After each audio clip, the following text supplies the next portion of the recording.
Hola vecinos de Mesquite, bienvenidos al vecindario de Muriel.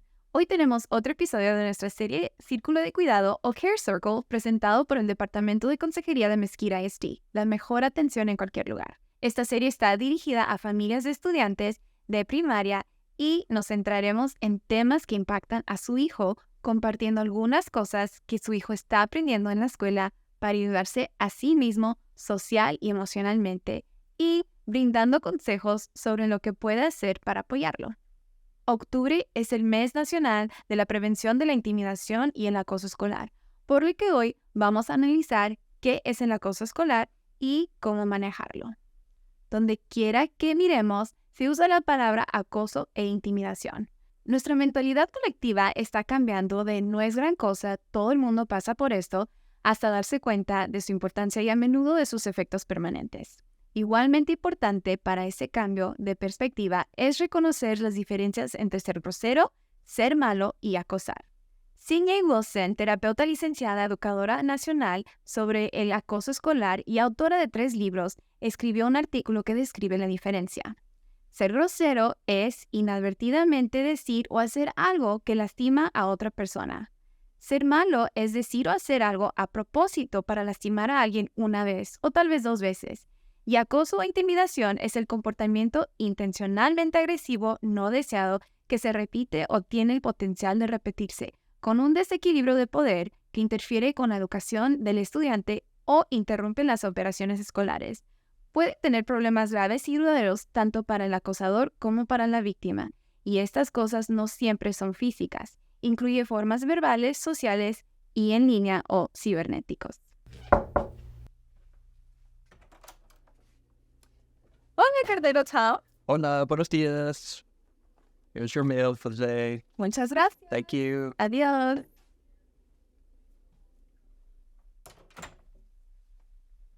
Gracias, Cartero Tom. Recibimos 3 cartas de estudiantes y ahora vamos a leerlas para ver qué experiencias nos cuentan. Estimado Círculo de Cuidado, las 2 niñas me dijeron que yo era la mascota de la maestra y dijeron que siempre había sido la mascota de la maestra. Después de escuchar eso las ignoré. Ya había escuchado suficiente. Llegó el recreo y mi maestra se había dado cuenta que estaba actuando diferente, y así era. Así que me llevó a un lado y me preguntó qué pasaba. Yo nunca había denunciado lo que estaba pasando. Le conté todo y ella se preocupó mucho. Ella me hizo muchas preguntas. No le dije de una persona específica, solo le dije esto. Siento que soy la mascota de la maestra cuando en realidad no lo soy y todo el mundo en la clase lo sabe. Empecé a llorar y ella me consoló. Me dijo que podía relacionarse porque también le llamaban la mascota del maestro.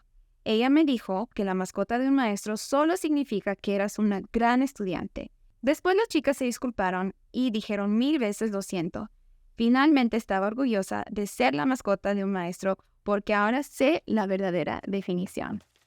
Los chicos que hablaba esta niña de la carta eran muy groseros con ella. Si se dieron cuenta al final se disculparon y sí, aunque volvieron a ser groseros con ella otra vez, no es algo que seguía pasando cada vez. Y la niña tuvo la confianza de platicarle a la maestra lo que estaba pasando para que ella pudiera ayudar con la situación. Vamos con nuestra siguiente carta.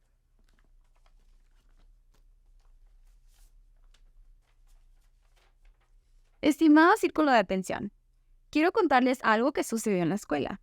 Tenía una amiga que era mala con todos en mi clase. Traté de decirle que se detuviera. No me gusta eso, ni tampoco mis compañeros de clase.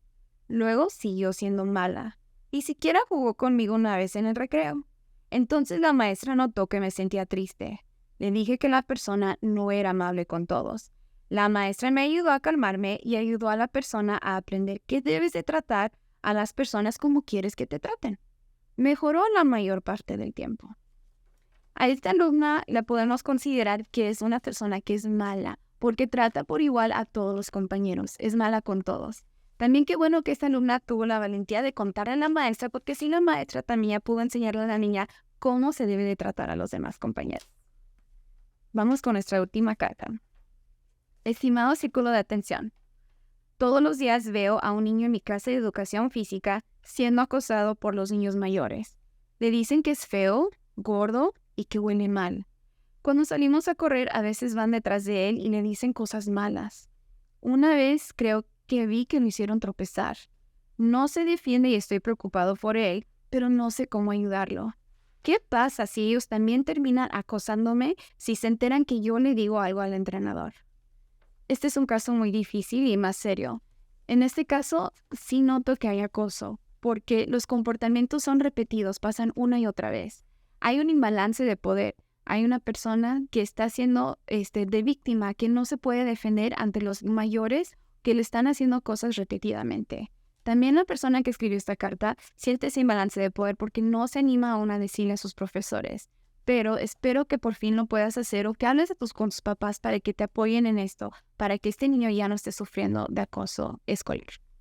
Que alguien sea grosero, malo e intimidante puede afectar a todos los que te rodean. Si ves algo, di algo. Entonces, ¿cómo puede ayudar a su hijo a manejar cuando esto sucede? Antes de responder, detente y piensa. Como padres es fácil permitir que nuestro instinto de proteger o castigar tome el control y a apresurar a tratar de arreglarlo. Es importante que nos calmemos primero. Los sentimientos del niño son los más importantes, no los nuestros. Hable con su hijo sobre lo sucedido, incluidos sus sentimientos y pensamientos. Una pregunta importante que hacer es, ¿crees lo que se dice de ti? Explora el propósito de lo que sucedió. ¿La persona estaba diciendo la verdad o simplemente estaba tratando de hacer daño? Si es posible, pueden ignorar los comportamientos y o alejarse de la situación. Esto funciona mejor en situaciones en las que alguien está siendo grosero o malo. El acoso y la intimidación a menudo continúa. Anímenos a hablar tranquilamente con sus compañeros sobre cuál es el problema e incluso cómo se sienten. Ejemplos: cuando me ignoras me siento herido. O, por favor, deja de tocar mi escritorio, me cuesta concentrarme. Pida a los estudiantes que crean una lista de cosas en las que son buenos, por ejemplo, talentos, y cosas que les gusta de sí mismos, características. Anímenos a profundizar más allá de las cualidades físicas. En lugar de me gusta mi cabello, a las cosas internas. Me gusta qué bueno soy para escuchar. Con una alta confianza en sí mismos, es menos probable que los estudiantes crean lo que alguien más dice sobre ellos o que se dan a la presión negativa de sus compañeros. Hable con su hijo sobre cómo controlar las reacciones a los comentarios crueles. Reacciones como llorar, responder mal y gritar son como combustible para alguien que está siendo malo, grosero o intimidante. La persona puede continuar tratando de obtener una de estas reacciones de ellos. Anime a su hijo a hablar con usted o con un adulto de confianza cuando no esté con usted, cuando sea algo que no pueda manejar solo. Recuérdenles que no es chismear hablar con un adulto. Está bien y está más que bien, es valiente. Y entonces, ¿cómo puede ayudar a su hijo si es alguien que ha sido grosero, malo o un acosador? Fomentar la empatía en los niños es una habilidad clave. Comenzar con una disculpa es bueno. Aún mejor es hacer algo amable por otra persona. Esta acción ayuda a los niños a ver cómo se siente otra persona y a enmendarse. Escuche lo que está pasando. Trate de no preguntar por qué, porque es una pregunta difícil de responder para cualquiera, y mucho más para los niños. Es posible que no sepan o no tengan un porqué, y preguntar por qué pone a los niños en una posición en la que se sienten presionados para encontrar una razón. No necesitamos un porqué para ayudar a los niños a tomar decisiones diferentes. Recalque con su hijo que tiene el control de sus acciones y emociones. Anime a su hijo a conocer al otro niño o niños con los que ha tenido conflictos. Es mucho más difícil tratar mal a los demás cuando los conocemos y los vemos como personas reales, no solo como una parte de ellos, como lo que visten o cómo suenan. A medida que aprendemos más sobre el acoso escolar y sus efectos, la definición puede cambiar. Consulte con el Código de Conducta de Estudiante vinculado a la información para obtener la definición más actualizada del distrito. Una gran manera de introducir este tema es a través de libros. A continuación, hemos enlazado una versión en audio del fantástico libro infantil sobre la importancia de cómo tratamos a los demás. Mírenlo con su hijo o busque este libro en su biblioteca más cercana. Esperamos que este video te haya resultado útil y recuerda que la amabilidad comienza contigo. Estamos tan contentos de ser tu vecina.